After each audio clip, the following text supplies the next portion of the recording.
música com você.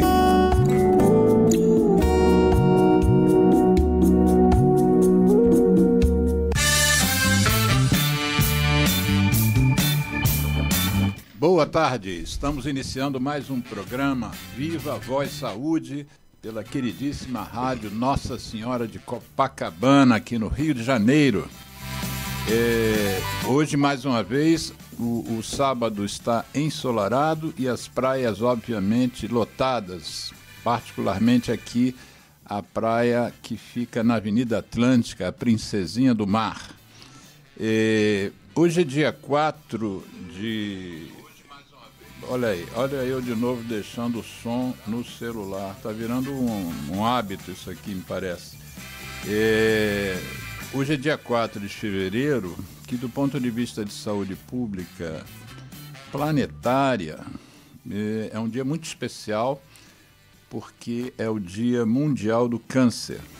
E é uma data que a gente, por um lado, tem coisas a celebrar, a comemorar, muitos avanços em diagnósticos, em métodos de diagnósticos, muitos avanços no tratamento.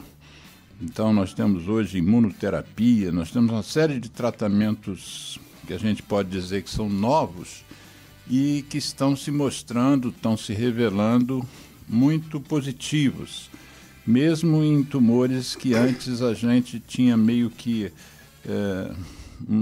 os desfechos bem negativos, como, por exemplo, o caso do câncer de pulmão, que é o câncer que mais mata a humanidade.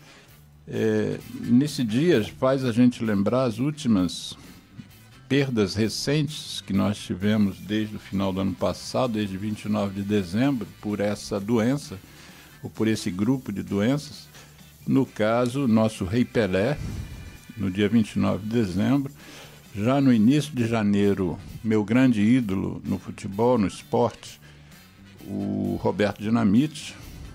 E agora, ontem, houve a cremação da nossa queridíssima jornalista e competentíssima, uma negra que abriu portas para outras negras, para outras mulheres, a Glória Maria, que também nos deixou por um câncer de pulmão com metástase cerebral, sendo que Pelé e Roberto Dinamite foram câncer na área digestiva, né? Câncer de colo, que é um câncer também bem presente, não com impacto tão grande quanto o câncer de pulmão, mas está ali na disputa. E então fica a marca aí da gente, isso a gente tem que celebrar, os avanços, mas ainda a gente precisa cobrar um trabalho maior, mais eficaz quanto à prevenção, né? Quanto à educação da população, quanto às mudanças. Nós vamos fazer aqui um programa em breve sobre estilo de vida, né? Porque a gente sabe que há componentes genéticos no desenvolvimento de um câncer, há componentes ambientais, mas há uma questão que é difícil da gente trabalhar, que é a questão de mudança de estilo de vida. E vamos fazer um programa específico sobre isso, porque muitos dos cânceres, não todos, mas muitos deles são devidos a opções, né, a estilos de vida adotados que são maléficos para a saúde. Em paralelo a isso, nós hoje vamos fazer um programa diferente. Para mim vai ser uma honra entrevistar esse convidado, e eu estou falando isso com toda sinceridade. E é a primeira vez que eu faço uma entrevista a um jornalista, que normalmente é o que tem esse papel. Então aqui vai ser um médico e ativista da saúde, entrevistando um jornalista super premiado, um dos jornalistas, um dos melhores jornalistas que eu conheço, e conheço já de muitos anos. Eu sou assinante da Folha de São Paulo, onde o nosso convidado trabalhou por mais de 30 anos e foi editor de caderno de informática, da Ilustrada, e é uma pessoa muito gostosa de conhecer, de conviver, tem uma paciência imensa com as centenas de de zaps que eu mando para ele. E o nome dele é Mário César Carvalho. Particularmente, eu fiquei mais assim ligado ao trabalho dele depois que ele publicou um livro chamado O Cigarro, um livro que conta parte da história da indústria e de como a indústria manipulou a opinião pública, como se associou à indústria cinematográfica e coisas que tais. Além disso, o nosso convidado escreveu um outro livro sobre Carandiru. Quer dizer, o tema do programa não vai ser exatamente essas duas obras dele, mas eu queria primeiro que ele se apresentasse e depois a gente falasse um pouquinho sobre essas duas obras. O tema que eu propus ao convidado, ao Mário, é a gente falar um pouco dessa inter-relação que existe e que pode até ser aperfeiçoada entre os jornalistas e os ativistas sanitários. Eu até incluiria, já que hoje eu também me considero assim, os ativistas do meio ambiente, né?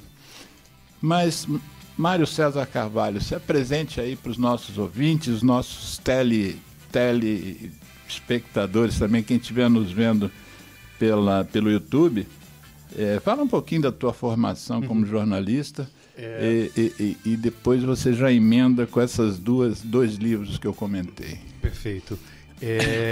Eu nasci, meu nome é Mário César Carvalho, eu nasci em 1960, eu tenho 62 anos, em Sorocaba, interior de São Paulo.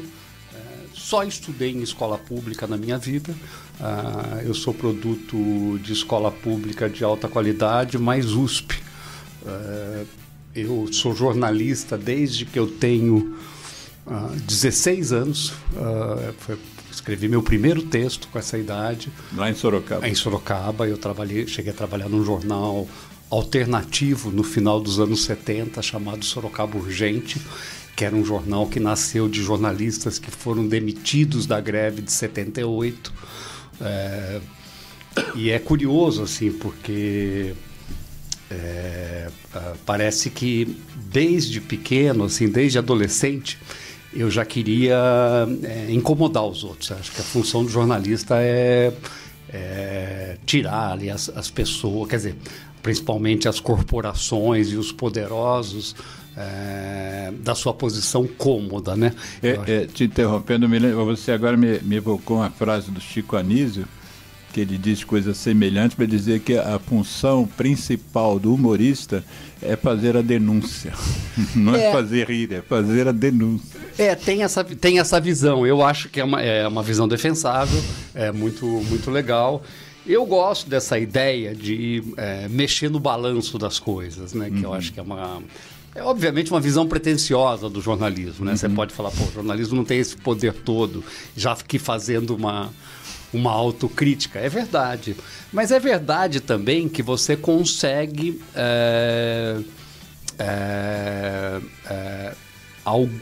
fazer com que algumas posições fiquem mais claras diante da confusão que os poderosos adoram apresentar ao mundo, porque isso obviamente é muito útil para a função de se manter no poder, né? Eu fiquei curioso agora, te interrompendo novamente, já pedindo desculpas. Não, mas... Você disse que seu primeiro texto foi aos 16 anos para o Sorocaba Urgente. Você lembra qual era o assunto, o tema que você abordou? Era uma coisa relacionada com trabalho escravo em fazendas em plantações de cana ao redor de Sorocaba, particularmente em Porto Feliz. Isso aos 16 anos? 16 para 17 anos eu estava começando a minha profissão ali. Então prossiga, não te interrompo mais. Eu, quer dizer, estava falando que eu sou produto ali, acho que de uma USP, que no final do regime militar, né? Eu acho que isso não é um detalhe, era uma época muito efervescente de contestação total à ditadura e de contestação aos valores hegemônicos também, não era só a ditadura. A gente, hoje em dia, eu até dou risada, assim, mas eu lembro que logo no começo, assim, a gente queria jogar fora a ditadura e mesmo alguns valores de esquerda que nos pareciam carcomidos, e hoje em dia eu dou risada, porque a gente incluía nesse pacote até o Chico Buarque, uma coisa assim, que é um absurdo completo. Eu adoro o Chico Buarque, mas quando você tem 19, 20 anos e experimentou um pouco do que vem a ser a contracultura punk, a subcultura punk de contestação a tudo e a todos, me parecia uma grande coisa. Jogar fora a ditadura e os valores da esquerda mais tradicional. Eu, desde essa época, assim, eu me identifico muito com uma vertente da esquerda, que é quase ali na extrema esquerda, que é o anarquismo, que é uma contestação a qualquer eu estava aqui pensando nisso. Fonte de poder, e eu acho que isso tem muito a ver com o jeito que eu penso o jornalismo, né? Que é você não se submeter a nenhum tipo de hegemonia, de pensamento dominante, brincando, assim, de certa forma, assim, eu nasci num bairro de espanhóis anarquistas em Sorocaba. Eu diria que dá para resumir tudo numa velha um velho e simples slogan, que é: se há governo, sou contra. Parece caricatural, mas acho que esse slogan nunca foi tão atual. A hora que você vê ali a mídia quase que fazendo propaganda do governo Lula, né? Eu acho que o governo Lula é interessantíssimo, só que eu acho que ele tem que ser coberto como você cobre qualquer governo. Não importa, quer dizer, não importa que havia um Bolsonaro antes. Acho que eu acho que se cobre poder de uma forma sempre questionadora. Eu fico muito preocupado quando eu vejo a Rede Globo, Globo News, fazendo loas ao governo. Então, será, te pergunto agora, será que esse momento que a gente está vivendo, porque eu acho que o que a Globo, por exemplo, fez com o Lula durante muitos anos, né? Inclusive ajudou a ficar ele 585 dias enclausurado. Claro.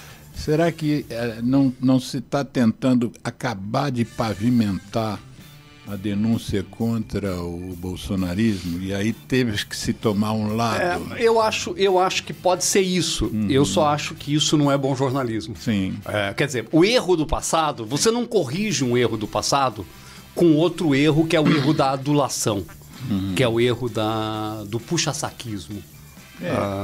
Vamos fazer o seguinte. Vamos conversar. Vamos fazer um outro programa sobre essa questão, e que eu tenho tanta coisa para te perguntar e para enfim, eu respeito muito você, Mário. Eu acho você um jornalista. E cada vez que eu conheço você mais eu fico com a sensação de que você é um ícone, né? Um dos pilares do jornalismo brasileiro, como outros. E você me citou, inclusive, outro dia, assim, meio triste, a saída do Jânio de Freitas, né? Uma saída assim, meio descabida. E o Jânio tá com mais de 90 anos, né? Está com 92. É uma coisa inacreditável. Inacreditável. Então, eu fiz a apresentação sua mencionando os dois livros. Sim. Vamos falar primeiro do Carandiru, porque o outro, o segundo livro sobre o cigarro, aí a gente já emenda com o resto do programa. O Carandiru eu escrevi praticamente junto com o Drauzio, porque é o seguinte: o Drauzio tem um pensamento sobre prisão que me parecia na época que valia muito a pena tornar ele mais transparente. Para quem não conhece o Drauzio, descreve rápidas palavras o que era esse pensamento. O Drauzio é um médico que sempre trabalhou, há mais de 30 anos, trabalhou no Carandiru. E lá ele desenvolveu uma visão sobre prisão que me parece o oposto do que as pessoas acreditam que é uma prisão. As pessoas, por exemplo, imaginam que prisão é um ambiente ultraviolento, onde todos lutam contra todos. O Drauzio fala, não, isso é uma bobagem. A prisão, se fosse isso, morria todo mundo em um mês. Então ele fala, a prisão é um ambiente colaborativo. Ele fala, e é um ambiente extremamente organizado. É óbvio que isso, às vezes, é feito. Não estou fazendo um elogio ao sistema de prisão e acho que nem o Drauzio faz. Acho que o Drauzio faz muito mais uma leitura etnológica. Ele vai lá e lê sem dar muito juízo de valor às coisas, né? Mas ele tenta mostrar, por exemplo, que há uma colaboração. Em vez de uma disputa ali brutal, eles colaboram. E ele vai tirar muito dessas ideias de estudos sobre primatas, sobretudo bonobos e chimpanzés. Ele acha, quer dizer, que a teoria evolutiva do Darwin se aplica à prisão. Me pareceu tão incrível isso que eu fui ler os primatólogos que ele lia para tentar entender isso. E fiquei fascinado também. É um mundo muito fascinante mesmo, assim. Tanto da violência, porque os primatas são violentos, eles têm inclusive estratégias de guerra. Tem grupos que desenvolvem estratégias muito sofisticadas para atacar outros grupos. Ou seja, são muito parecidos com a gente, né? E ao mesmo tempo, em ambientes de extrema dificuldade, como é uma prisão, o Drauzio defende essa visão de que em vez dessa luta desenfreada de um contra o outro, aparece a colaboração. Me pareceu incrível essa ideia. A gente fez o livro na época que o Babenco fez o filme, O Carandiru, que é um filme extraordinário, né? Um filme que eu gosto muito. Eu acompanhei a filmagem com o Babenco e convivi ali muito com o Drauzio. O Drauzio, o Otávio Frias Filho, que dirigiu a redação da Folha, quando soube que eu estava fazendo esse projeto com o Drauzio, ele ficou fascinado. Ele falou, eu não sei muito bem como a gente poderia definir nos dias de hoje um homem santo, mas toda vez que eu encontro o Drauzio, eu tenho a certeza que eu estou na frente de um homem santo. E o Otávio, obviamente, não era religioso, era um agnóstico, era um ateu, não acreditava em nada, né? Mas o Drauzio é uma pessoa assim que muito generosa, é uma pessoa assim que tem uma capacidade de se doar para questões, assim. E a impressão que eu tenho é que ele colocou duas questões ali como centrais na sua vida, né? Uma delas que é a prisão e a outra que é o cigarro. O Drauzio é um grande militante, talvez o mais conhecido de todos contra o cigarro. Ele é o que mais tem visibilidade. Ele tem uma visibilidade brutal. E ele, já saltando para o segundo livro, para o livro sobre cigarro, eu acho que eu escrevi um livro, contar um pouquinho da minha trajetória com o tabaco, né? Eu fumei Marlboro, sei lá, dos 20 aos 34, 35 anos. Ou seja, eu fumei bastante tempo, eu fumava um maço por dia. Eu sou aquela pessoa que, depois eu vou descrever no livro, eu não era viciado em tabaco. Eu era viciado em Marlboro por conta, acho que talvez as pessoas não saibam, de uma manipulação química do Marlboro. O Marlboro, quer dizer, ele foi feito para você consumir uma quantidade de nicotina superior aos outros cigarros. Ele tem eles rebaixam o pH da nicotina para ela circular mais facilmente no seu organismo, de tal forma que você não fica viciado em cigarro, você fica viciado em Marlboro. Se te dão outro cigarro, você fala, não, isso aqui não é cigarro. Então, não à toa é o cigarro mais vendido no mundo. Claro. Por que eu fiz essa circunnavegação em torno do Marlboro? Porque eu acho que interessa entender o cigarro como uma droga química, um produto manipulado, extremamente manipulado. Ele tem mais de 6 mil componentes. 7 mil. Mais de 7 mil componentes químicos. E essa conta, conforme os instrumentos vão se aprimorando, ela só aumenta. Eu lembro que quando eu comecei a cobrir essa questão há 25 anos, era 4.700 elementos químicos. Isso. E hoje em dia... Não, e esse mantra é quase como mantra, né? Porque esse 4.000 era 4.720. Sim, 4.720. Isso durou pelo menos uns 30 anos. Sim. Daí, de repente pulou para 7 mil. É porque os equipamentos vão ficando mais sofisticados, né? Então você consegue detectar mais elementos químicos. E também tem muita pesquisa, eu acho, mostrando o que a queima de um produto provoca no outro, uma coisa de reação em cadeia dos componentes internos do cigarro. Né? Não, e tem um fenômeno também, um fenômeno químico, né, que já que você está trazendo a química, que se chama pirólise e pirossíntese. Né? Piro de calor, né, de fogo, e a pirólise, você pega uma substância, quebra e ela se divide, por exemplo, em duas. E às vezes uma dessas duas é cancerígena. A pirossíntese, com o calor, você funde duas substâncias e aí essa terceira, ela pode ser cancerígena ou ter outro tipo de efeito. E o problema é que a cada dia a indústria está colocando mais aditivos e a gente não tem estudos suficientes que demonstrem o que esses aditivos novos, somados, unindo-se ou partindo-se aos outros anteriores, o que isso vai gerar? Não há tempo. É uma caixa preta, né? O cigarro é uma caixa preta. 7 mil substâncias, ele fala por si só. Quer dizer, é impossível ter qualquer tipo de controle, é impossível falar que esse produto é seguro, né?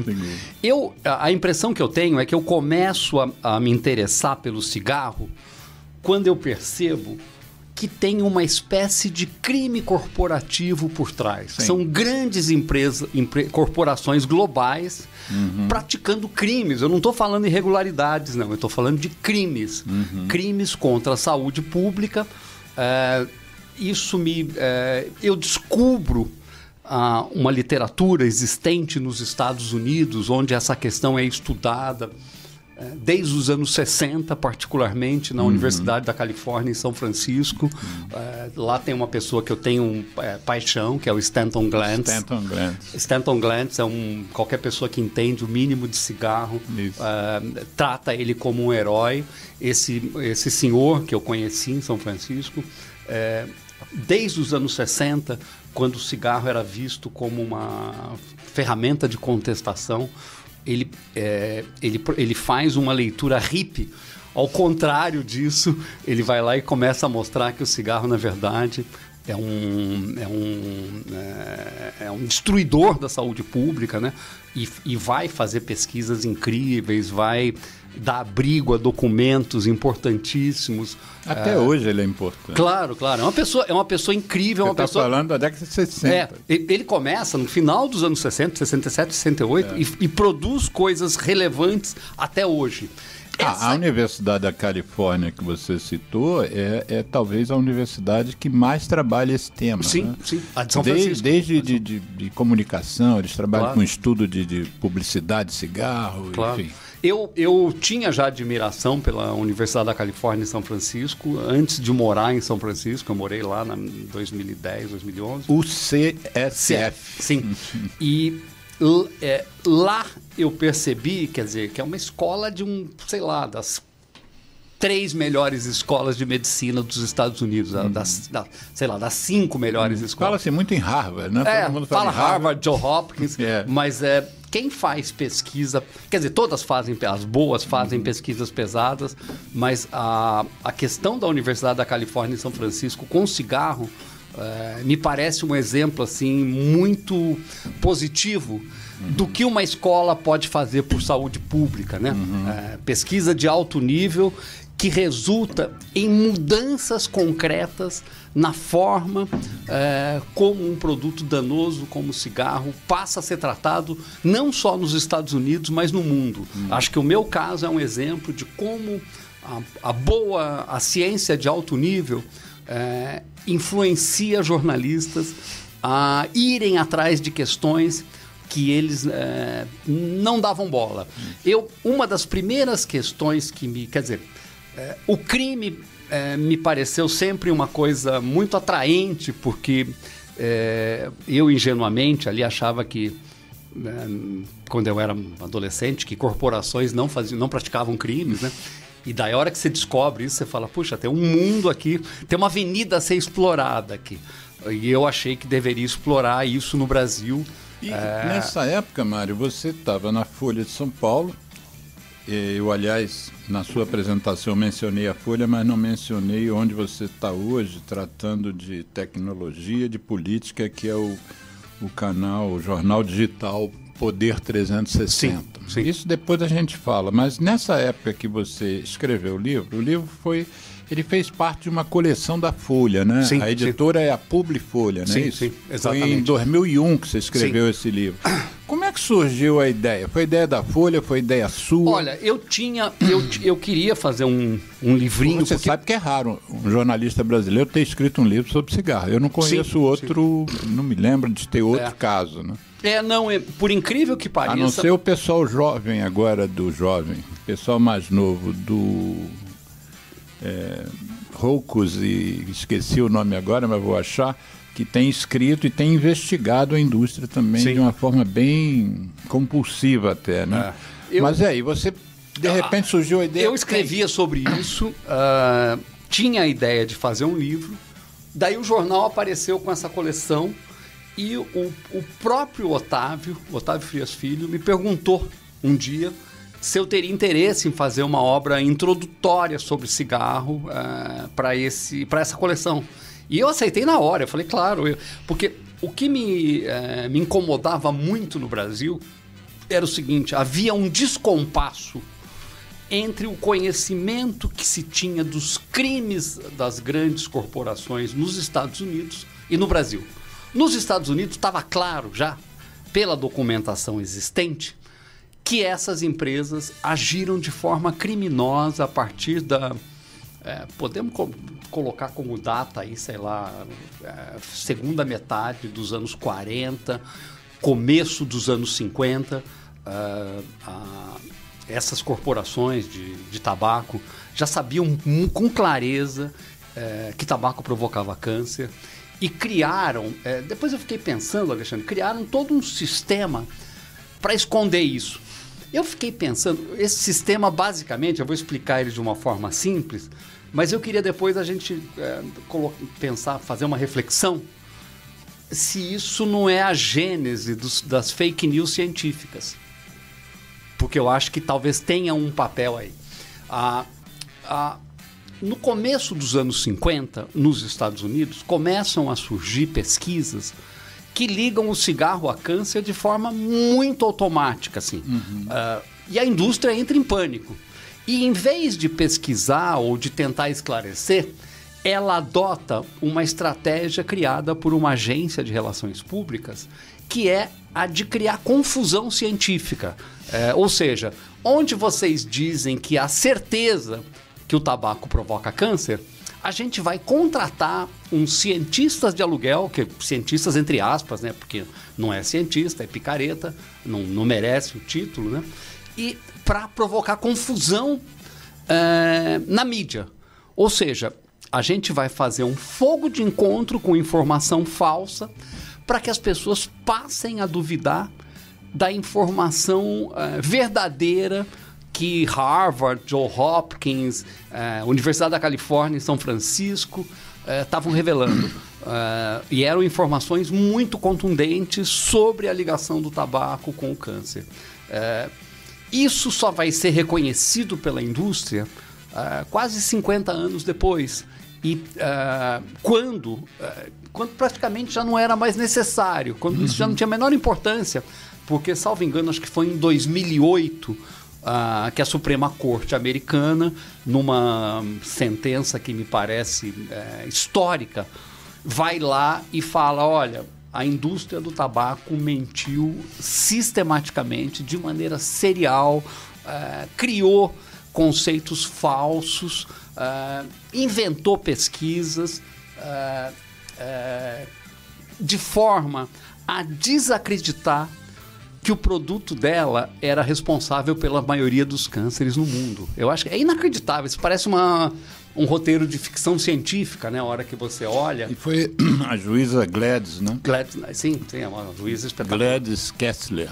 Acho que foi em 2012 essa decisão dela e que depois se confirmou agora em 2017. Sim, foi confirmada pelos outros juízes. Houve uma punição inédita, inclusive você que é jornalista, você nunca deve ter visto isso. A juíza obrigou canais de TV, de rádio, de sites, de redes sociais e jornais a estamparem frases que traduzem exatamente o que você acabou de dizer. Assim. Eram 6 frases e que dizia assim, por exemplo, a indústria fraudulentamente mentiu dizendo que não fazia campanhas para crianças. Sim. Mentiu dizendo que nicotina não geraria dependência química. Isso, por exemplo, eles escolheram, por exemplo, no jornal, era a página 3 do jornal. Você abria e tinha a página inteira dizendo isso. Durante um ano, né? As TVs durante 4 meses. Rádios também, né? Eram obrigados. Porque a juíza entendeu, e todo esse pessoal entendeu, que a indústria do tabaco agia com uma metodologia de máfia.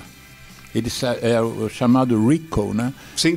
RICO. E esse RICO dizia assim, eles fazem como a máfia faz. Exatamente. Sim. Mas continua falando do seu livro. Aí vocês na Folha... Eu achava que tinha como eu estava dizendo antes, que tinha um descompasso entre a informação que circulava nos Estados Unidos e no Brasil. Sim. Por quê? Porque nos Estados Unidos estavam os estados americanos... Eu acho isso até hoje, você sabe? Eu também acho. Nos Estados Unidos havia uma disputa dos estados para reaver o dinheiro gasto com tratamento de câncer. Sim.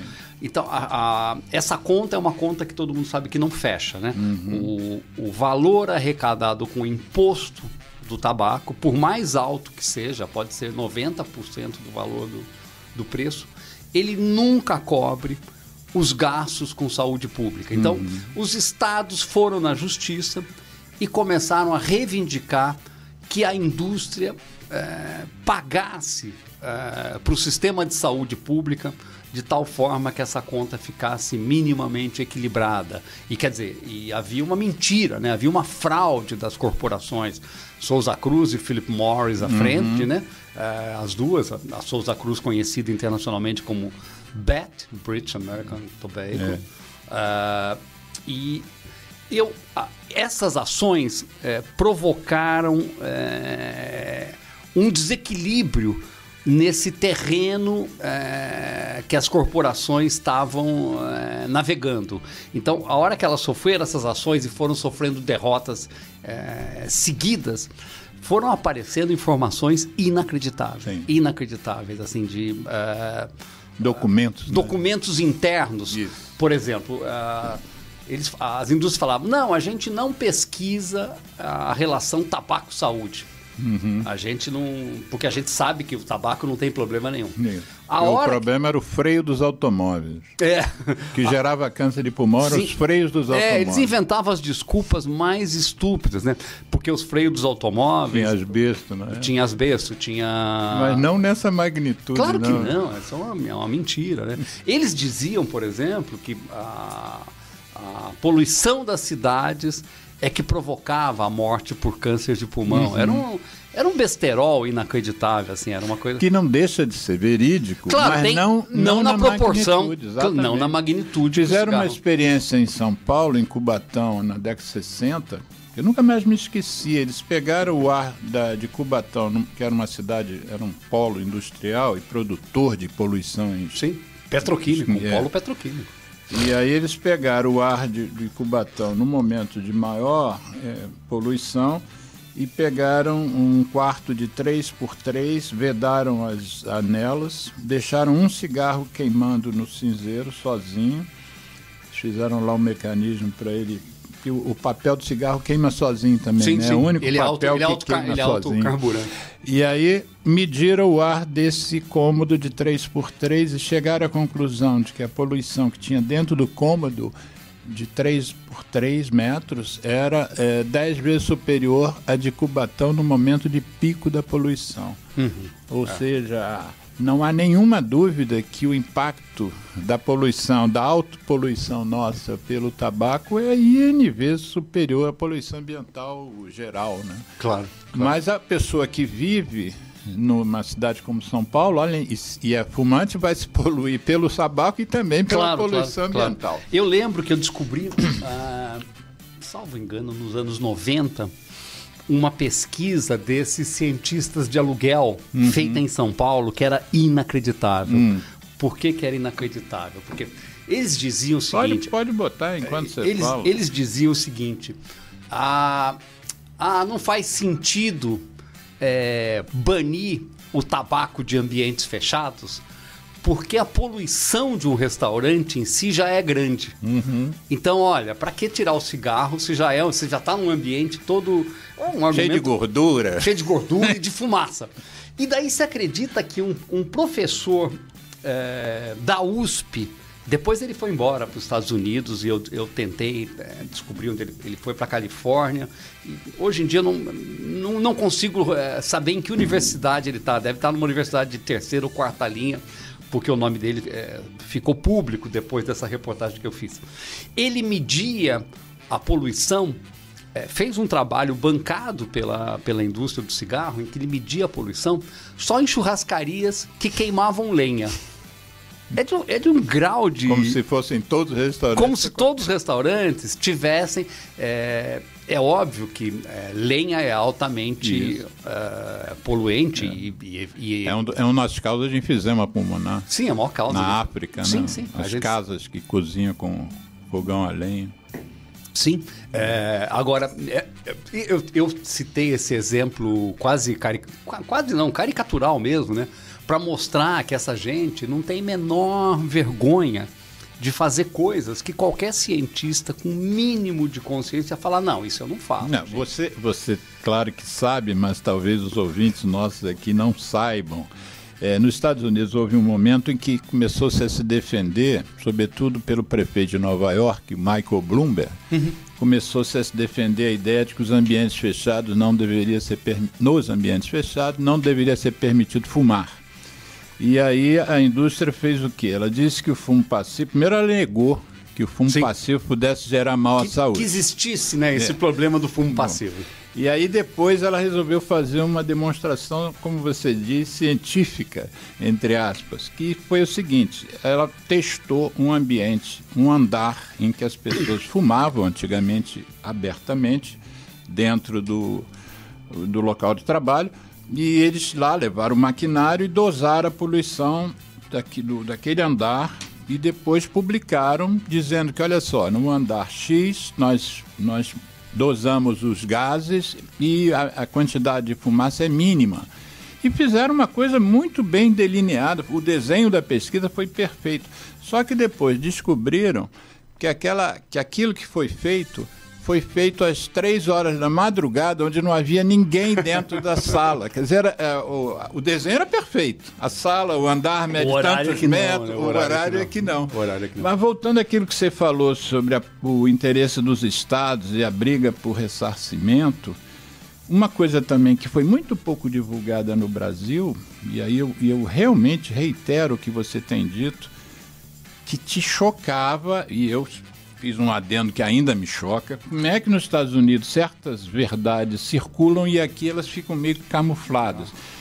Uma coisa que foi pouco dita, que é o ganho desses estados para cobrir as perdas provocadas pelo uso do tabaco, chegou a 380 bilhões de dólares, o que dá, multiplicado aí por 5, né?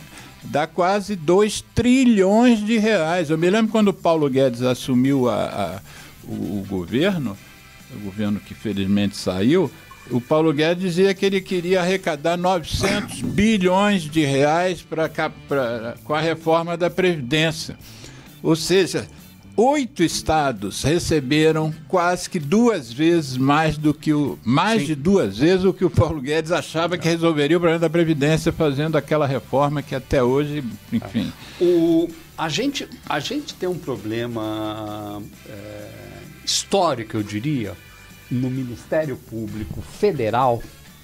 Eu acho que aí eles têm... eu tenho críticas a eles em fazer investigações complexas. Uhum. Eu acho que a impressão que eu tenho é que não sei se no Brasil, pelo grau de organização e de... Aí não sei também se é culpa da estrutura precária que o Ministério Público tem, mas não sei se a gente conseguiria fazer uma investigação tal qual foi feita nos Estados Unidos pelos estados. Foi uma investigação de altíssimo nível, isso muda a história do tabaco. Eu acho que a história do tabaco é antes de 98 e depois de 98, quando é assinado esse acordo.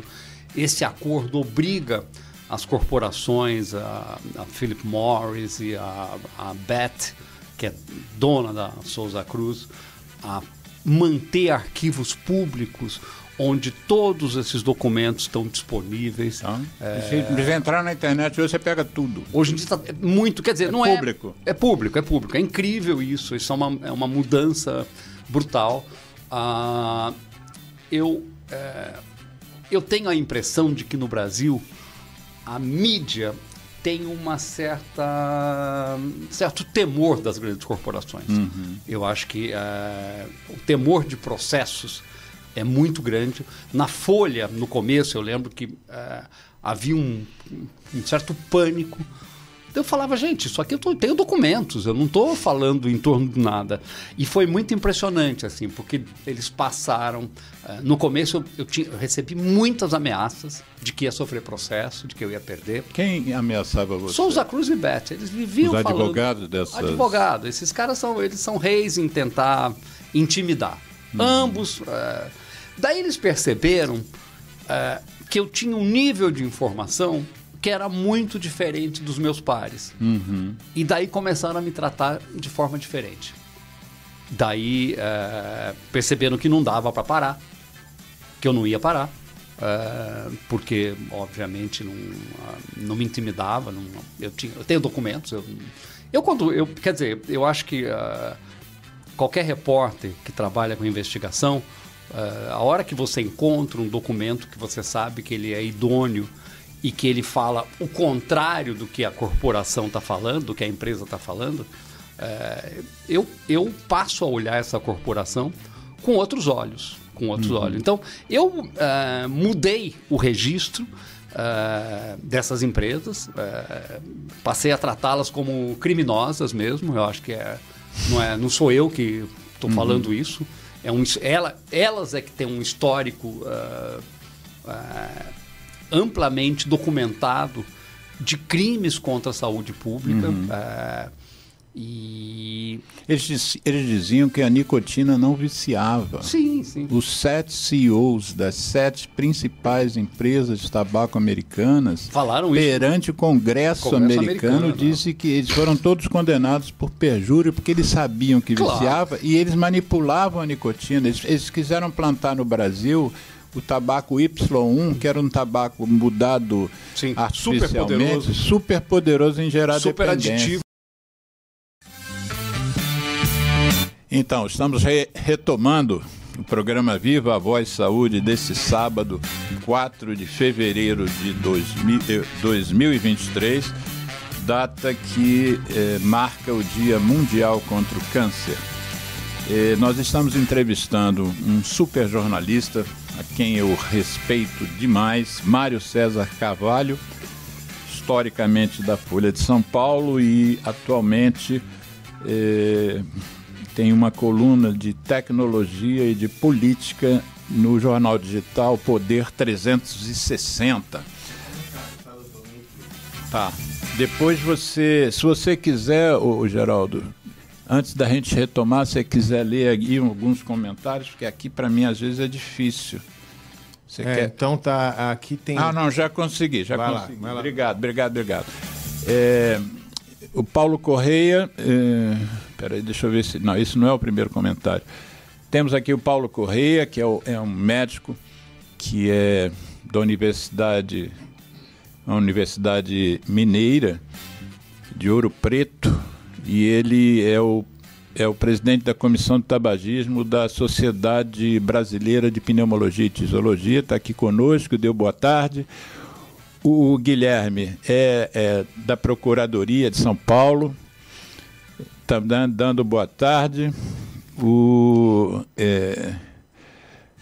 Paulo Correia está recomendando o filme, ele escreveu em inglês, mas é o Mercadores da Dúvida, um filme da Sony de 2014. O Guilherme, né, o nosso procurador, o homem do direito, faz um comentário dizendo o seguinte: corajosa reflexão do jornalista Mário César Carvalho, e ele complementa dizendo que a Big Tobacco, hoje, que é essa grande corporação, reedita as fake news com a mentira que tem cor, cheiro e sabor. Os vapers, né, os cigarros eletrônicos, os dispositivos eletrônicos para fumar, e parabeniza o nosso programa e a nossa ONG. O Paulo Correia menciona, em relação àquilo que eu falei no final, que o fumo no Brasil plantado foi o Y1 e o Y2, e eu complemento que quem barrou isso, quem evitou que esse fumo fosse à frente aqui no país, já que tinha sido proibido nos Estados Unidos, foi o nosso saudoso Adib Jatene. Mário, antes do intervalo, eu fiquei me lembrando que em 96 eu publiquei um livro chamado Fumar Pra Quê? Meninas e Meninos, meu foco maior sempre é tentar evitar que crianças experimentem, né? Uhum. E o prefácio desse meu livro foi feito em 96 pelo Jeffrey Wigan, que era o vice-presidente de pesquisas da Brown & Williamson, ligada, que você já mencionou, a BAT, a BAT, e ele, enfim, a Organização Mundial da Saúde considera que há dois momentos no enfrentamento global da corporação tabageira, antes e depois do Jeffrey Wigan, porque o Jeffrey, por ser vice-presidente de pesquisa e desenvolvimento da Brown & Williamson, ele teve acesso a toda a intenção dos industriais e tudo que ele viu que não era possível ou que não era verdadeiro, como, por exemplo, dizer que nicotina não viciava. Ele tinha lá documentos mostrando que a indústria queria que aumentasse a taxa de nicotina, porque sabia que geraria mais dependência e com isso manteria mais lucro, porque os consumidores não iam conseguir sair daquilo.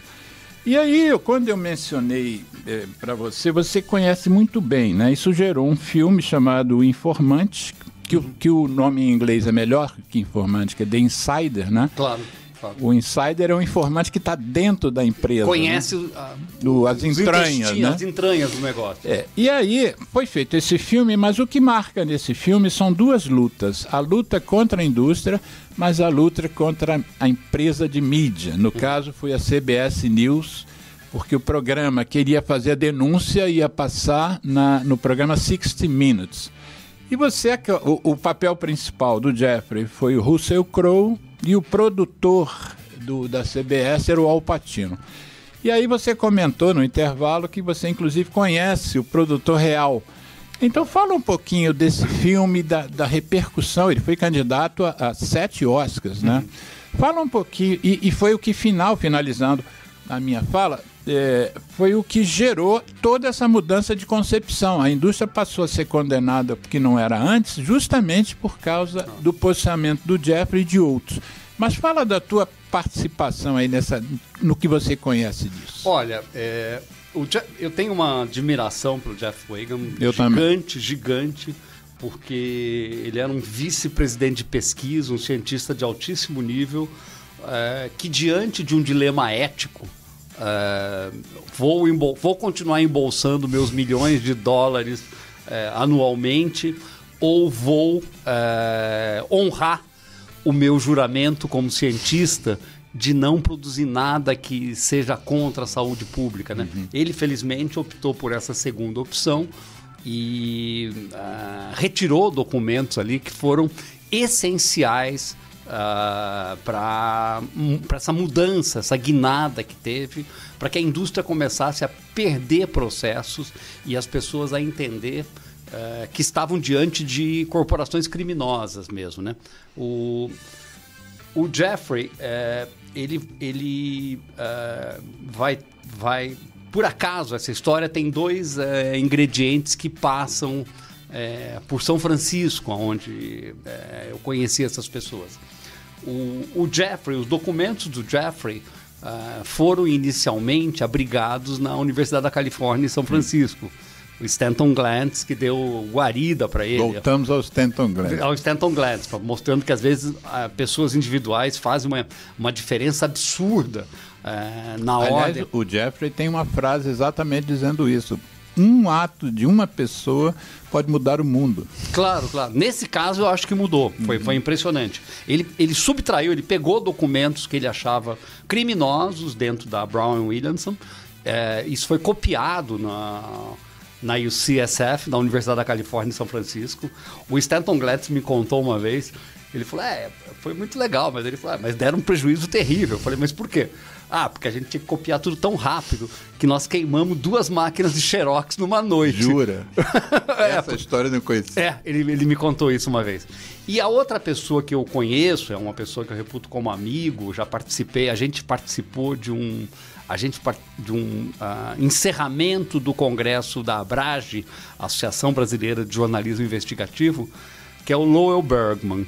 O Lowell Bergman é o personagem que é interpretado pelo Al Pacino do filme. Ele é o produtor do 60 Minutes. O Lowell é um jornalista mitológico nos Estados Unidos. Ele foi produtor do 60 Minutes por mais de uma década.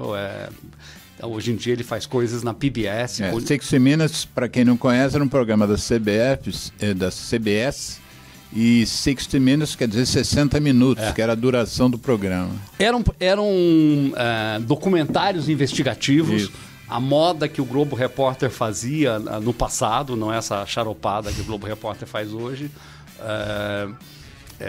Eram programas que às vezes tomavam 6 meses, 8 meses de trabalho, uma coisa incrível, assim. Eu conheci o Lowell nesse congresso da ABRAGE e depois retomei o contato com ele quando eu fui para São Francisco. O Lowell mora em Berkeley, que é do lado ali de São Francisco, e dirige ali um curso de jornalismo investigativo na Universidade da Califórnia em Berkeley, que é talvez o mais espetacular dos Estados Unidos, assim.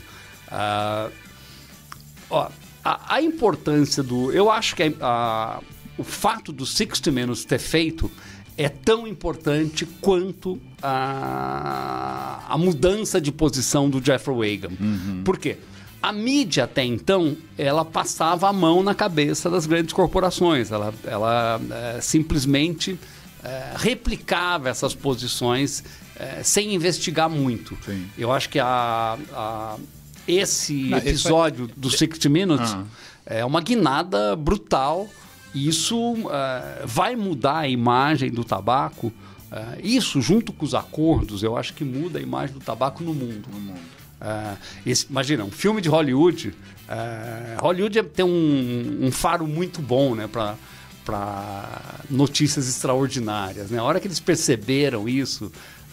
e o roteiro do filme é uma coisa incrível, né? É muito... Não, o que as pessoas que não viram o filme não sabem é que parte do filme era uma denúncia em cima da documentação e da fala do Jeffrey, e parte do filme era uma denúncia contra o poder da CBS em abafar aquela história. Claro, porque ele foi proibido de revelar o que ele iria revelar, o programa não iria ao ar.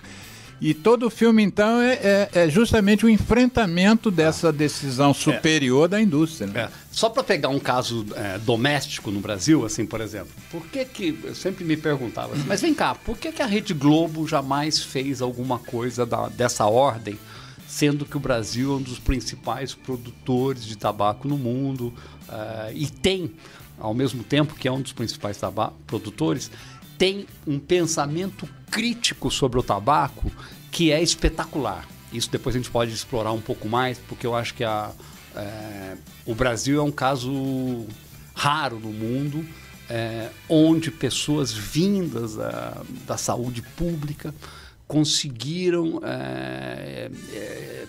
feitos notáveis. Assim, eu acho que começa no Ministério da Saúde, ali na gestão do Serra, e vem até hoje, eu acho, meio aos trancos e barrancos.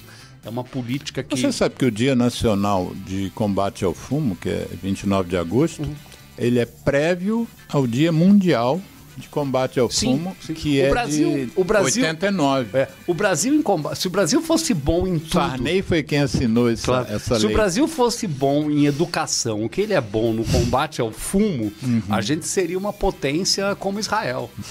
E outras áreas da saúde. Sim, sim, eu acho que a gente, nessa área, a gente é muito bom, muito bom. A gente conseguiu feitos notáveis. Mas eu sempre me perguntei, mas vem cá, por que a Globo não faz isso, né?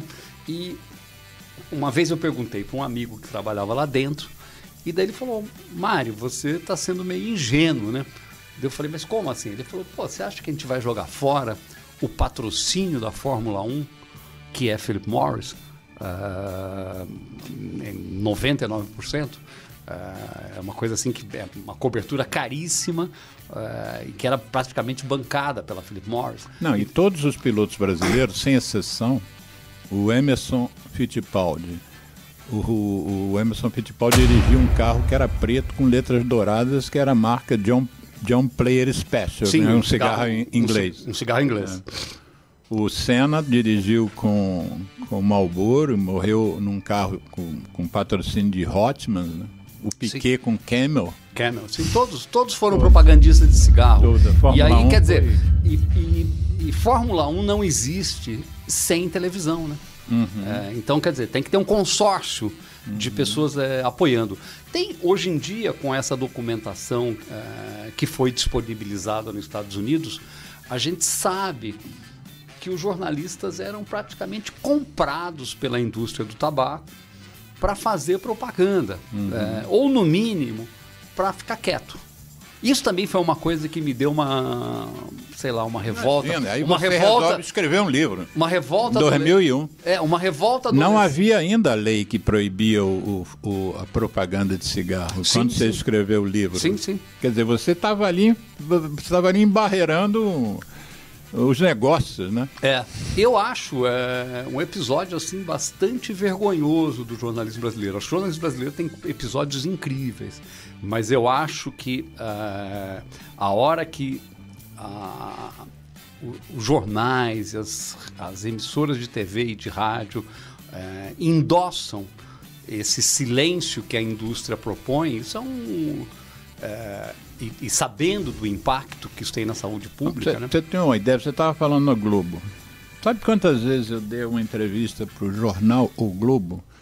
Nenhuma. Inacreditável, né? Porque você é um dos maiores conhecedores. Na Folha de São Paulo, na década de 90, você, uma colega sua, uma pessoa para mim muito querida, e certamente você gosta dela, me convidou, eu tive uma coluna na Folha de São Paulo. Sim, e ela fazia uma campanha num caderno especial de vocês, chamado Folhatim, em que nós fizemos várias, por causa do estímulo que ela me deu, o espaço que ela me abriu, sobre campanhas para crianças não começarem a fumar. A Bel Kranz. Até mandei... Queria falar o nome dela. Mandei um link do programa para ela. Espero que ela esteja vendo, senão quando acabar o programa eu vou mandar para ela. Que você conviveu com a Bel há muito tempo? Sim, muito. Você sabe que pessoalmente eu nunca encontrei. Sério? Não, era em São Paulo. Essa coluna do Folhetim é muito legal, acho que foi pioneira. A Folha foi muito interessante, assim, porque essa virada da Folha pós-ditadura foi um período muito venturoso para o jornalismo. Então, havia espaço para coisas novas. Eu acho que também isso não pode ser menosprezado. O que você chama de espaço para folhas novas? Para coisas novas. Por exemplo... que não havia antes. Por exemplo, em jornais, é meio proibido você ficar falando, escrevendo contra grandes corporações. Quer dizer, hoje em dia é um pouco diferente, mas era coisa assim, para que mexer com isso? Tem tanto assunto de administração pública para ser tratado. Falar mal? Falar mal da iniciativa privada. Daí, eu também tinha um problema com isso, porque eu achava que, tudo bem, a administração pública merece ser criticada. É um ninho de problemas e merece toda a vigilância. Só que no Brasil eu também achava que tinha um desequilíbrio sobre a observação das empresas privadas. Eu achava que os jornais não faziam isso direito e elas podiam ter impacto mais terríveis do que a administração pública. A indústria do cigarro é um exemplo, né? Essa indústria, se você deixar ela sem controle, você está produzindo mortes em série. No século XX, o tabaco, né, matou 100 milhões de pessoas. E a estimativa, se a gente não mudar a nossa conduta e o enfrentamento for mais potente, vai matar 1 bilhão de pessoas no século XXI. Claro, não é uma indústria qualquer, não é um produto qualquer. Porque o Brasil, como tem índices relativamente baixos de fumante, comparado com o resto do mundo, a gente às vezes fica com a impressão de que é um problema que está sendo controlado, o que é uma mentira, porque tem uma expansão do tabaco, sobretudo na Ásia e na África. A China, hoje em dia, quer dizer, eles caíram no conto de achar que o cigarro poderia ser uma alavanca para o aumento de impostos nas cidades, e eles incentivaram as cidades a produzir tabaco. E recentemente o Partido Comunista Chinês deu uma guinada brutal e falou: parem com isso, porque essa conta não fecha. Tratar as pessoas que adoecem é sempre mais caro, não importa o quanto você cobre de imposto, né? Isso me parece também. Só que a China é praticamente uma exceção, porque é uma ditadura e o Partido Comunista Chinês manda com mãos de ferro ali. Se você pegar o resto da Ásia, Indonésia, Singapura, Índia, são alguns dos países mais populosos do mundo, o tabaco corre solto, né? O tabaco corre solto. Mesmo os países europeus, sempre numa associação, é muito interessante isso, com mídia e esporte. Na China, por exemplo, a Philip Morris patrocinava o Campeonato Nacional de Futebol. Também agora eles cortaram essa relação, porque os comunistas chineses eles sabem fazer conta, né? Mas a China é um país, assim, do ponto de vista do tabaco, é um país impressionante, porque eles são os maiores produtores de tabaco no mundo, disparado. Sim. Mas no ranking dos exportadores eles estão lá embaixo, porque eles consomem tudo que eles produzem, né? Sim, o maior exportador é o Brasil, na verdade. Sim. Mas eu acho impressionante essa mudança em pouquíssimo tempo. Tipo, em 10 anos, a China passou... O Bill Gates, a fundação Bill e Melinda Gates, mas o Bill Gates, pessoalmente, eu já editei vários vídeos dele lá fazendo campanhas e patrocinando estudos e patrocinando campanhas. Eu acho que o Bill tem participado dessa mudança de concepção... de entendimento do Partido Comunista Chinês. Mas fala um pouquinho da sua relação com o Lowell, ainda sobre o filme do Jeffrey Wigand, O Informante. O que ele te disse, assim, em termos de como é que conseguiu reverter aquela situação? Ele fala que foi sempre uma luta, não foi uma coisa assim que a CBS foi lá e falou: olha, vão em frente. Vão em frente. Não, ele falou, foi sempre uma disputa. avança 1 milímetro, volta a meio, avança mais 2 milímetros, volta a meio. Foi uma disputa o tempo todo. Ele falou, a gente conseguiu fazer, colocar no ar a coisa, porque havia ameaças, né, até os últimos minutos. Sim, assim. sim. É um thriller mesmo, né? É uma disputa. E ele fala, porque os documentos que a gente tinha eram muito contundentes. Então, os advogados da CBS falaram, não, olha... não tem como... Quer dizer, a gente vai entrar numa disputa, sabiam disso, né? Eles foram... Mas não vamos ser processados. Não vamos, porque a gente tem documentos para provar. Eu acho que essa que é a grande diferença, né? Pela primeira vez, você mostrava os crimes e mostrava um documento oficial da indústria endossando esse crime, prevendo esse crime, né? Eu acho que isso é uma guinada em tanto. E você sabe que o Jeffrey me falou, tem uma cena no filme em que aparece um projetil, né, uma bala de revólver dentro da caixa de correio dele. E o Jeffrey me disse que realmente ele foi ameaçado. Aquilo que também aparece no filme, em que dizem assim, nós sabemos onde suas filhas estudam, onde que elas vão. Eles realmente ameaçaram ele. São métodos de máfia. Porque são bilhões de dólares em jogo. Você, né? sabe que aquilo que eu falei tá me fugindo agora, da punição pecuniária, né? Quando a indústria das multas de 380 bilhões de dólares, e a gente tem que dar ênfase nesse valor, claro, né? Porque é uma coisa que ninguém fala aqui. Quando foi feita essa punição, foi feita na vigência do governo Clinton. E depois o Bush baixou uma norma que as empresas, o George Bush pai, as empresas não poderiam ser punidas em dinheiro. Sim, é um absurdo. Quando a juíza, agora em 2012, 2017, fechou aquele processo e obrigou as indústrias a publicarem notícias nos jornais, já nessa vigência de não pode publicar, não pode dar multa. Então você pode puni-la, vão gastar dinheiro, porque era pago. O New York Times, imagina você 1 ano publicando uma página inteira no New York Times, deve ter um custo estratosférico. Claro, é caríssimo. Mas, e o que a gente percebe? O Bush era partido republicano. O Clinton e o Obama, que também super importante nesse enfrentamento, partido democrata. Ou seja, nos Estados Unidos há uma tendência dos republicanos defenderem a indústria e dos democratas acusarem a indústria e denunciarem a indústria. É uma coisa interessante.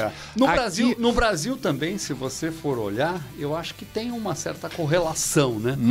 Tem. Os apoiadores do Bolsonaro, muitos deles são defensores de... Os deputados, né? Você pega... Senadores. No caso, Heinz. O senador Heinz é um notório defensor tanto da Souza Cruz quanto da Philip Morris. A base dele é Santa Cruz do Sul, que é o principal polo de produção de... Quer dizer, apesar disso, isso que me parece incrível no Brasil, né? A gente tem uma consolidação tão eficiente de normas anti-tabagismo, que mesmo esses defensores do tabaco, esses lobistas do tabaco, tipo Heinz, não tiveram muito espaço para querer mudar isso, né, nos anos do governo Bolsonaro. Né? Tentaram ali algumas coisas, tentaram com vape, né, algumas coisas... Não, eles, por exemplo... A indústria do tabaco e todos os representantes da indústria, eles estão muito concentrados no sul, né? Porque 98% da produção de tabaco no Brasil é sul. Paraná, Santa Catarina, Paraná, Santa Catarina e Rio Grande do Sul. E lá a eleição dessa turma é maciça, né? A senadora Rosa Ana Amélia, ela não foi reeleita senadora porque ela foi vice do Alckmin em 78 e perdeu a eleição, mas ela era a madrinha do tabaco. E, sim, curiosamente, é a madrinha do câncer. Se você puser senadora Ana Amélia no Google e escrever câncer, vai aparecer a senadora em 100 mil links. E se você puser senadora Ana Amélia e tabaco, vão aparecer 100 mil links. Ela jogava nas duas pontas. Ela defendia a indústria e se mostrava protetora das pessoas que tinham câncer. É uma coisa bizarra, né? A gente, quer dizer, eu acho que a revelação dessa documentação colocou um certo freio nesse lobby dos políticos, né? Nessa relação dos políticos. Lá fora. Aqui no Brasil? Aqui não sei. Você via o Reis defendendo cloroquina, né? Havia evidências científicas de que a cloroquina não atuava. O mesmo pessoal que defendia o kit Covid são as pessoas que defendem a liberdade do tabaco, né? Por exemplo, o que esse grupo fez, esse grupo liderado pelo ex-presidente, foi tentar terminar com a Comissão Nacional de Implementação das políticas. Do controle do tabaco, né? Quer dizer, a CONIC.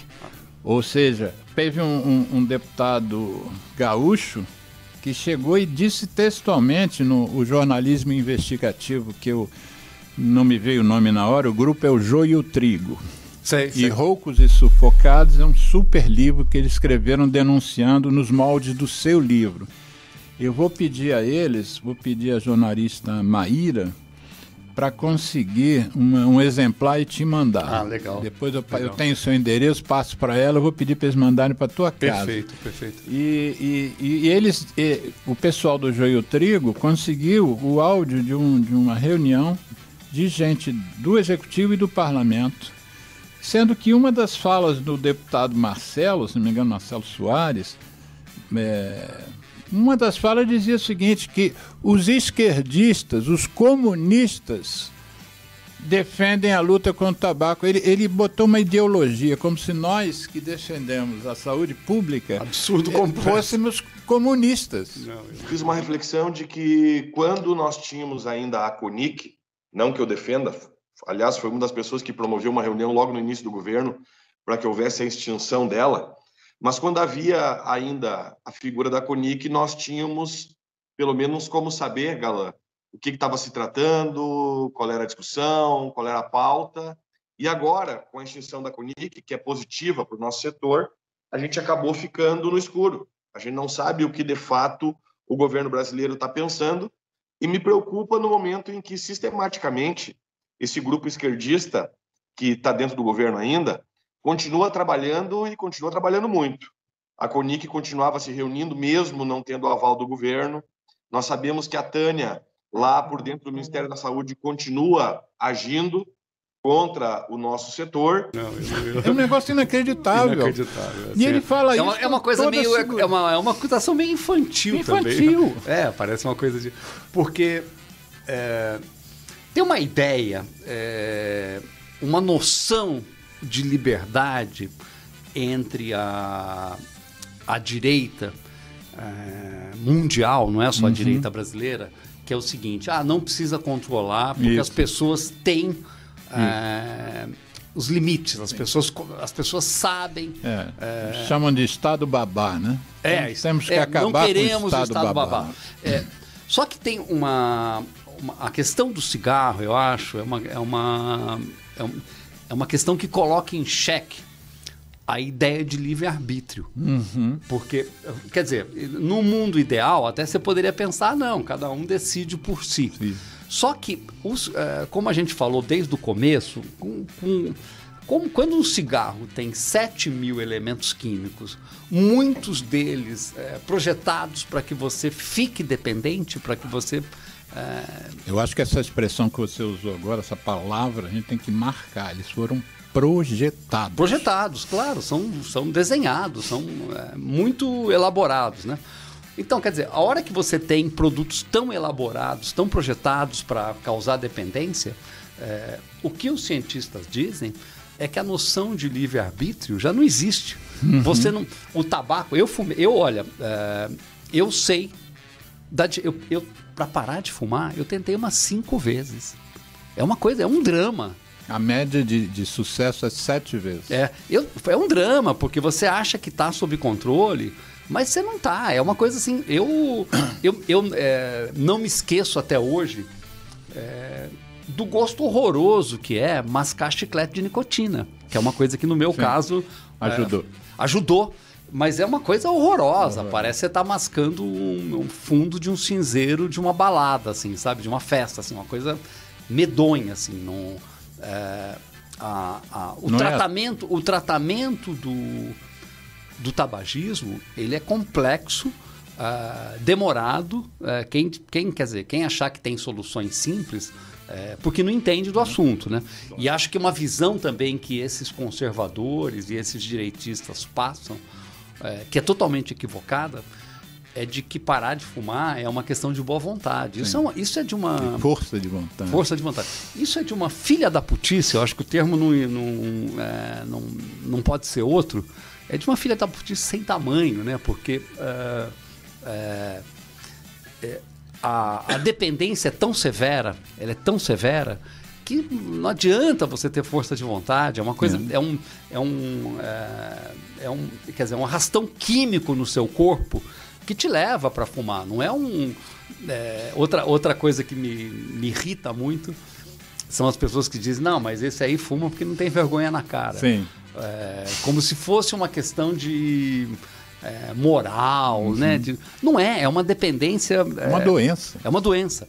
É tratado pela OMS. Você vê, em 1996 eu publiquei, né?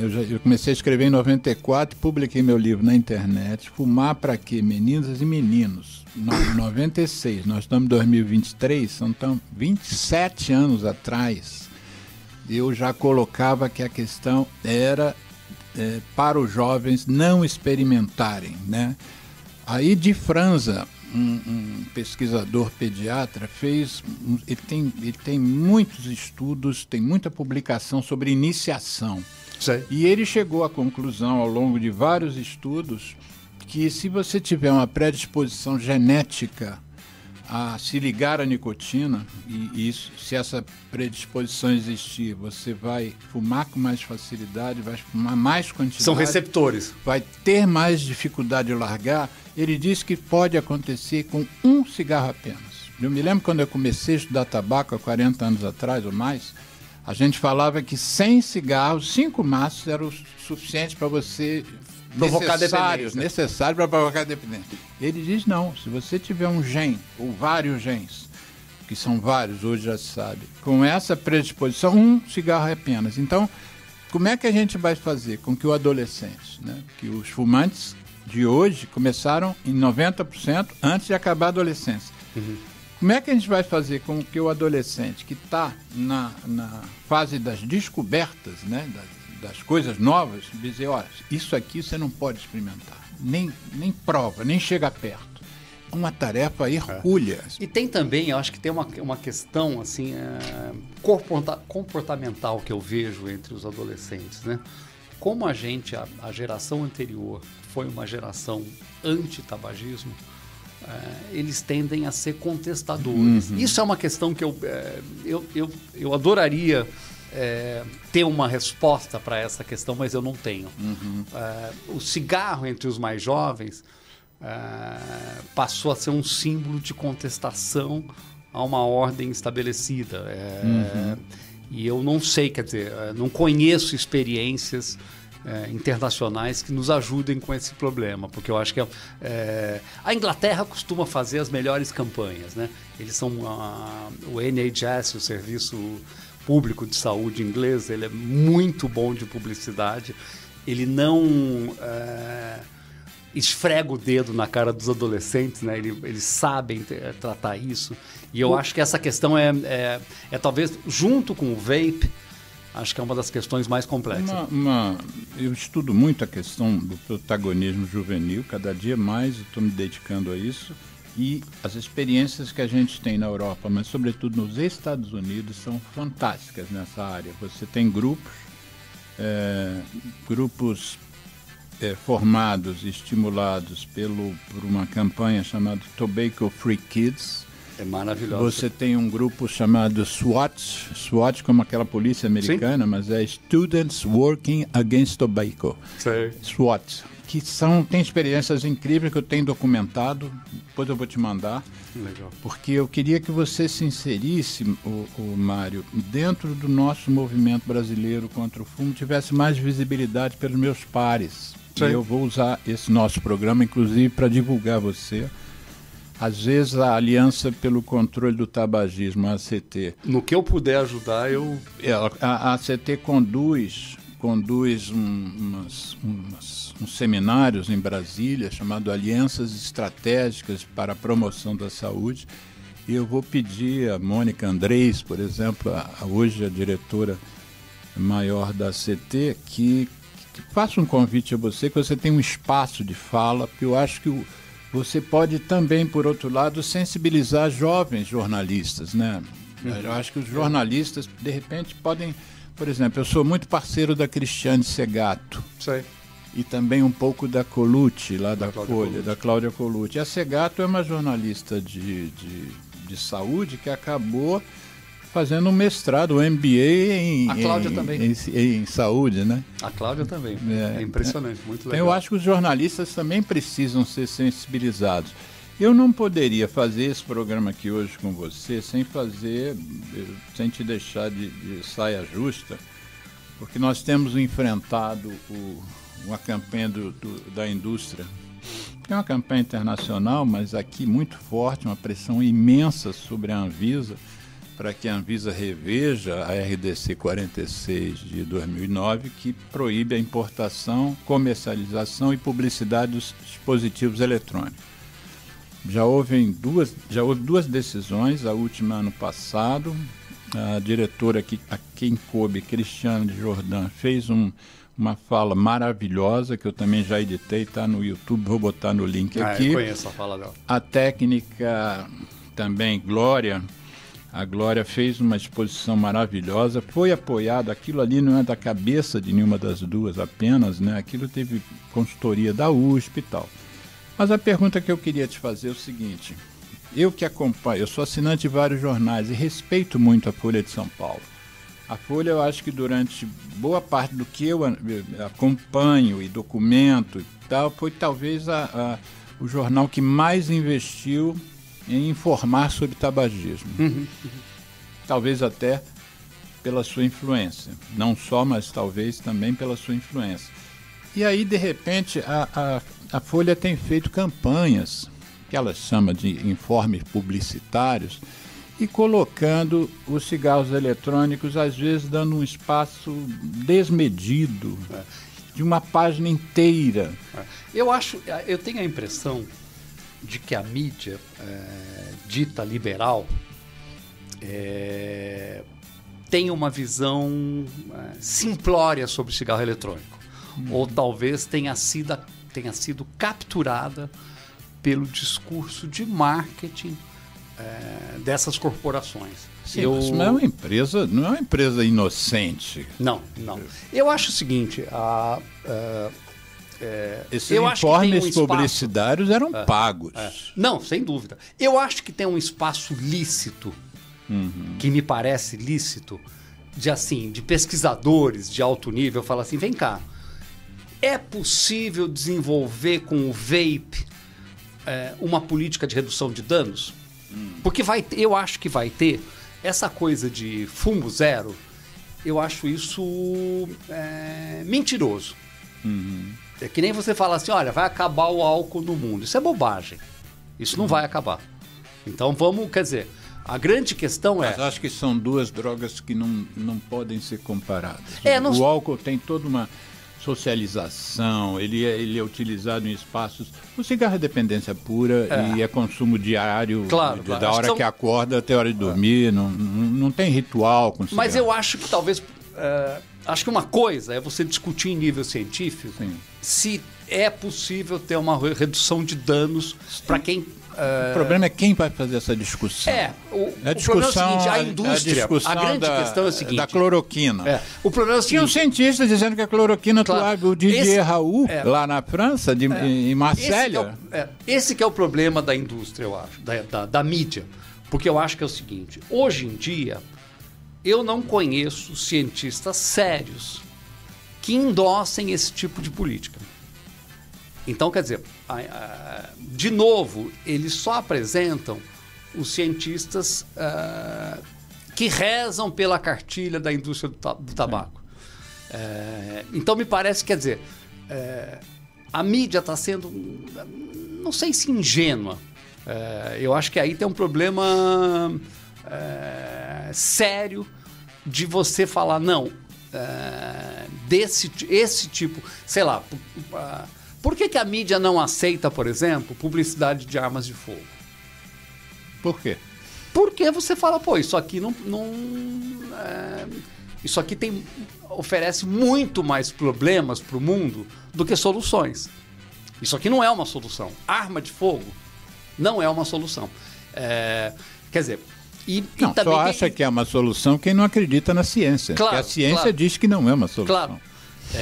Eu acho que tem algo similar a isso na questão do cigarro eletrônico. O problema é o seguinte, existem pessoas que estudam isso a fundo, até mais do que eu. Aqui no Brasil tem muita gente que estuda isso a fundo. E quando você abre um espaço, por exemplo, de uma página para falar dos benefícios do cigarro eletrônico, e você bota lá no finalzinho ou em cima, escrito assim, informe publicitário. Quem está lendo aquela matéria, a diagramação é a diagramação do jornal, ela não está diferente. O sujeito vai ler aquilo, vai ouvir, achar que é a opinião do jornal. E você não dá o mesmo espaço para alguém que entenda do assunto, rebata aquilo, né? Então eu acho que isso é uma... Por exemplo, o New York Times, é uma coisa famosa, na década de 90, ele escreveu um editorial dizendo que a partir de hoje não fazemos mais anúncio para a indústria do tabaco. Sim. Foi o primeiro jornal no mundo a dizer textualmente... Me parece uma decisão muito sábia. Sábia. E dizendo, porque esse produto faz mal aos nossos leitores. E não é só que faz mal, eu acho. Acho que tem essa constatação que me parece evidente. Mas eu acho também que tem um histórico de fraudes. Sim. Quer dizer, um jornal não tem o direito de ignorar o histórico da indústria do tabaco. Me parece, quer dizer, a não ser em situações, quer dizer, você fala, pô, vocês estão precisando de dinheiro, vocês estão desesperados por dinheiro. Ok.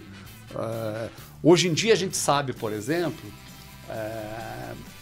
que muitos filmes não teriam sido feitos se não fosse o patrocínio da indústria do cigarro. O Sylvester Stallone fez um contrato de R$500 mil para fazer o cigarro no Rambo. É uma coisa... $500 mil. Claro, isso. Todos os filmes, se você pegar mesmo o cinema independente americano, eu acho que me parece que é uma questão...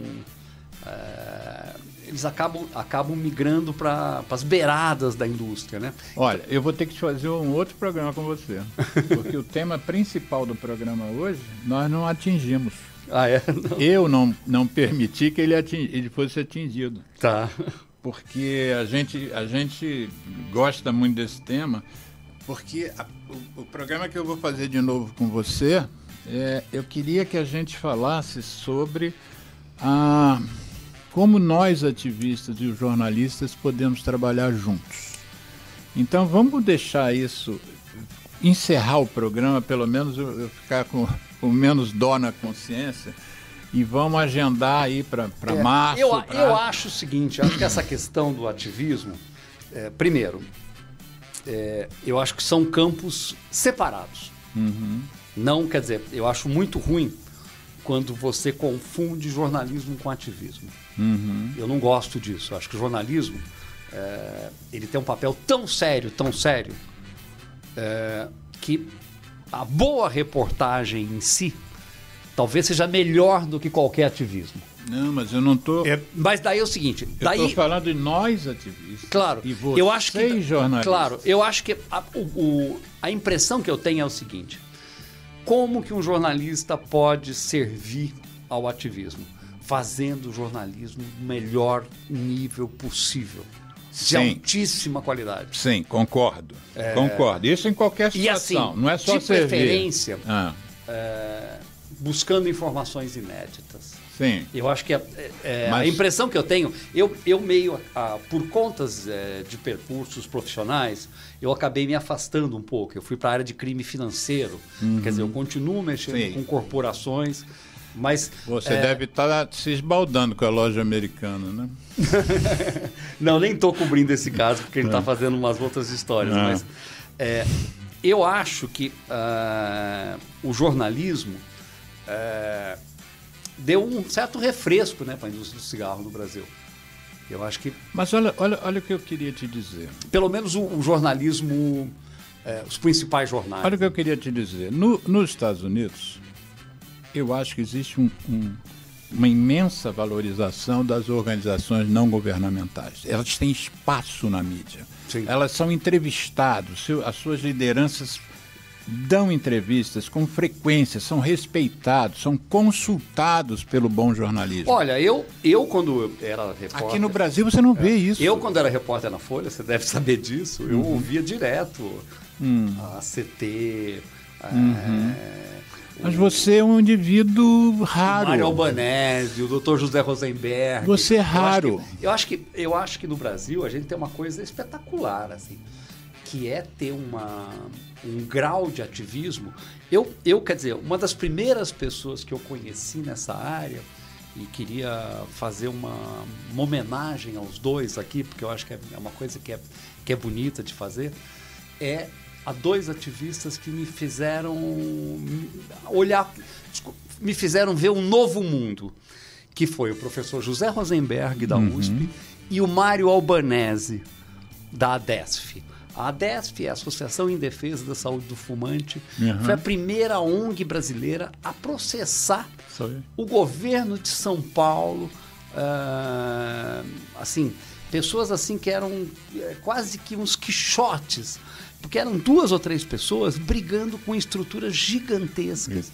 E mesmo assim conseguiram coisas incríveis. E você sabe isso que eu acho que... o Zé Rosenberg... eu gostava tanto dele que ele foi meu primeiro livro sobre tabagismo. O primeiro livro que eu li inteiro foi Tabagismo, Problema de Saúde Pública. E eu criei aqui no Rio de Janeiro o Dia Municipal da DPOC, que é a terceira causa de morte no mundo. O Zé Rosenberg nasceu no dia 19 de setembro. E a data do dia... em homenagem a ele. Em homenagem a ele e Ana Margarida Rosenberg, a viúva.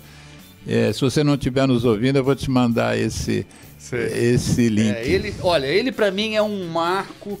Porque ele e o Albanese. Olha só. E é engraçado, porque a gente tem afinidades. Só para mostrar que o mundo é complexo, assim. Tem 2 minutos para mostrar que o mundo é complexo. O Rosenberg, ele tinha uma coleção gigante de livros de arte. Eu adoro arte. Sim. Ele morou em Paris. Aliás, você está no Rio porque a sua esposa está lá no MAN. Exato. Museu de Arte Moderna. Mas é engraçado, porque são pessoas... Como é que é o nome da tua esposa? Marion Strecker. Marion Strecker. Nome fácil, Strecker, deve ser da Paraíba. E o Albanese, você talvez não saiba disso, o Albanese é um compositor espetacular. Não sabia. O Albanese, ele criou um ritmo inspirado na bossa nova, mas inspirado... Esse tema vai ficar para o nosso terceiro programa. Mas você topou fazer o segundo para a gente conversar sobre militância, sobre ativismo ativismo social, sanitário e ambiental e o jornalismo. Acho que precisam trabalhar mais juntos. A gente volta.